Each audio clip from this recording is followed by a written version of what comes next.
We are speaking about the difference between accountants and bookkeepers. It's a question that many people often wonder: where does bookkeeping start? Where does accounting start? What does it look like? How do they work together? How do they interact? Do I need a one-stop shop for everything, or can I have separate accountants and bookkeepers? And all those things. So I'm going to be covering all of those off in today's session. And as always, if you have any questions along the way, do make sure you ask them in the comments. I will make sure I respond. And if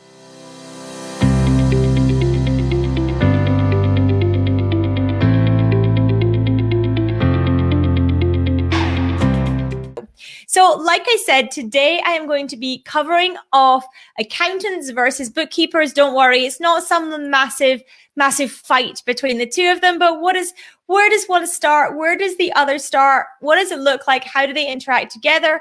And using a one-stop practice for everything and what that means. So first of all, I'm going to start with what the definition of kind of bookkeeping really is.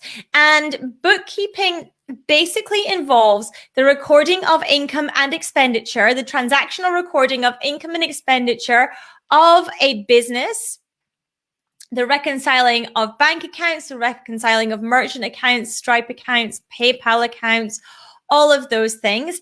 And in some, but not all cases, it involves taking that into a monthly profit and loss account and balance sheet format for the business owner to use. Now, bookkeeping is done for a couple of reasons. So one, first of all, to ensure that the books and records of the business are kept up to date. That's a UK legal requirement, that the books and records of your business are kept up to date. So you tick that legal requirement box by having bookkeeping done on a regular basis, ideally on a monthly basis. But also off the back of that, it produces information that you can use in your business to make decisions. A profit and loss account and balance sheet usually is what is produced off the back of it. Not all bookkeepers, incidentally, will actually give you those reports. Some may just do the reconciliations in the programs that you are using, but many will produce a profit and loss and balance sheet, or the program they are using will have the ability to do that. And you will get that as a monthly report, which will enable you to make decisions on your business off the back of that. Where that is basically where bookkeeping stops. Now, if you are VAT registered as part of bookkeeping, typically your bookkeeper will also usually prepare and submit your VAT return on a quarterly basis as well. Because when they are doing the bookkeeping, they need to do it in accordance with the VAT rules and law. Now, this is a big reason why when you're looking at the person that is going to be doing your bookkeeping, you want to make sure they are qualified. Anyone can call themselves a bookkeeper. Many people often use their VAs as bookkeepers, but you need to make sure that if you are doing that, if you're using a non-qualified bookkeeper, that they do understand VAT law, that they understand and have read the VAT legislation. You need to make sure that they are also, by the way, if they are a VA that is doing it, if they are not registered to a professional body of any level, including any of the bookkeeping professional bodies, then they are required to register with HMRC as a bookkeeping provider for money laundering purposes. That is a legal requirement. For anyone who is not part of a professional body, needs to separately register. So again, make sure that if you are using somebody who is non-qualified, who is not part of a professional body, you'll need to check with them that they are registered with HMRC for money laundering purposes. So, because by the way, if anything happens in your business and there's a money laundering breach and you are using somebody that is not registered, you're going to have some problems there. Okay, so just to cover that off. But anyone can call themselves a bookkeeper. Incidentally, anyone can also call themselves an accountant. Neither of those words are protected words, which can frighten people a lot when they hear that, but neither of those words is protected. So again, you want to make sure that any accountant you're using is also qualified. It's very important that both your bookkeepers and your accountants are qualified, because that means they have to keep up to date with legislation. It means that they are audited by their professional bodies. It means that they have reached a certain standard and they have a code of ethics. And it also means that they have professional indemnity insurance in place should anything go wrong.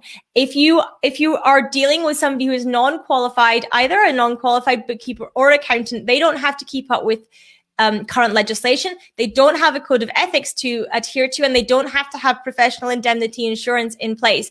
They could just disappear off the face of the planet and leave you in the lurch. So make sure that whoever you are using for both those things are qualified. They are qualified individuals.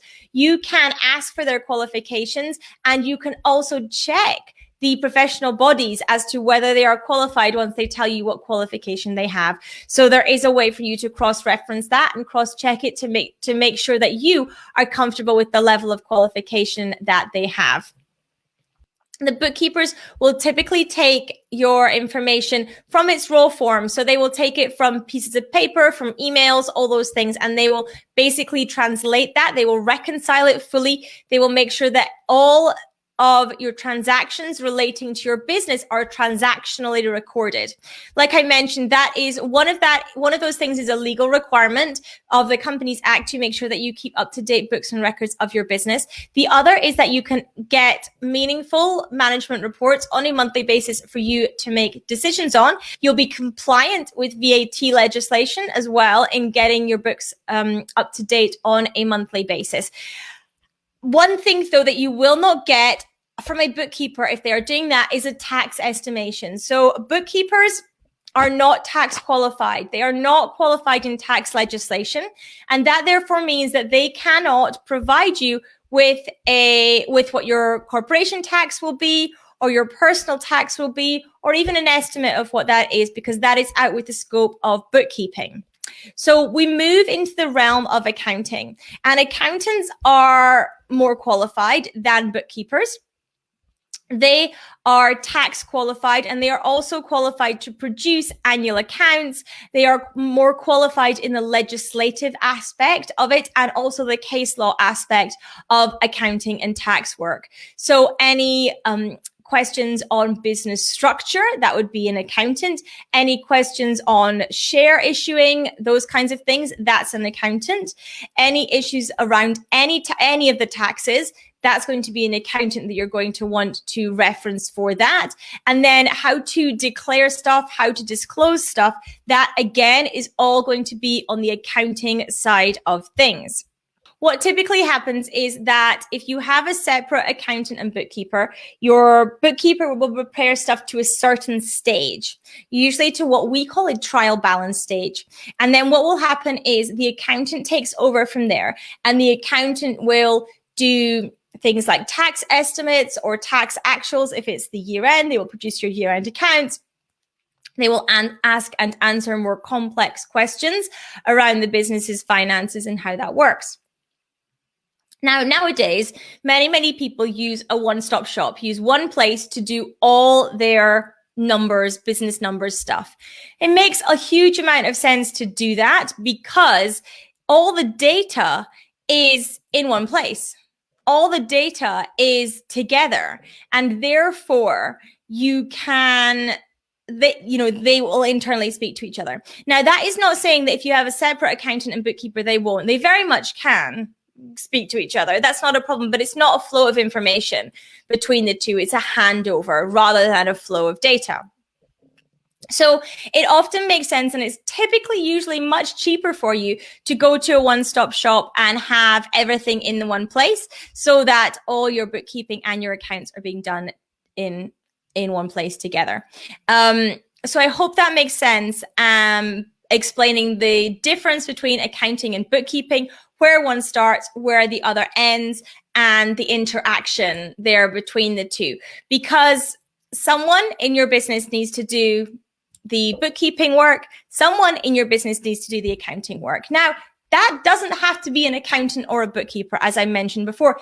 That could all be you. There is no legal requirement to actually use a qualified accountant for your accounts work. You could do it yourself. You could do your annual accounts, your corporation tax, and your personal tax returns all on your own. There is no legal requirement for you to use an accountant to do that. But you do have to remember that there is a reason that chartered accountants go through so much training, have to keep up to date with relevant standards, and have a code of ethics in place. It is because things change all the time, and it is because we need to make sure that we're up to date with all the relevant laws. And if you're not willing to do that yourself, then it makes sense to hand that to somebody else to do. The same with bookkeeping. With bookkeeping, many people just get their spouse to do it or their VA to do it. Again, that is okay if your spouse or your VA is willing to keep up with the relevant legislation, that they understand and have studied the VAT laws and those kinds of things. That's completely fine for them to do that. But if they are not keeping up to date with those things, typically what then happens is that the stuff is prepared in your bookkeeping package. Your accountant comes along and has to redo a ton of stuff, and it ends up that you get charged more for that than you would have done had they all done it in the first place. So there's a cost benefit analysis that only you can weigh up in your business on that, as to which route you want to go down. I'm certainly not saying that you can't have somebody else doing your bookkeeping. You absolutely can, and we do have clients that do that. But typically, it makes a lot more sense for a business owner to hand off the financial stuff in a oneer, and therefore get the overarching support. Now, when it comes to asking questions, communications, some accountants will charge by the hour. Some will charge you a fixed package and a flat fee. We have monthly calls as standard for our clients. There are various different models, and depending on the firm, that is how you'll work with the firm themselves. And so that will depend on what level of support you believe your business needs, what level of support that you want in your business as well. I appreciate your time. I know it is precious. Thank you for spending some of it with me. I hope it has been enlightening to you if you are making decisions about your financial team in your business.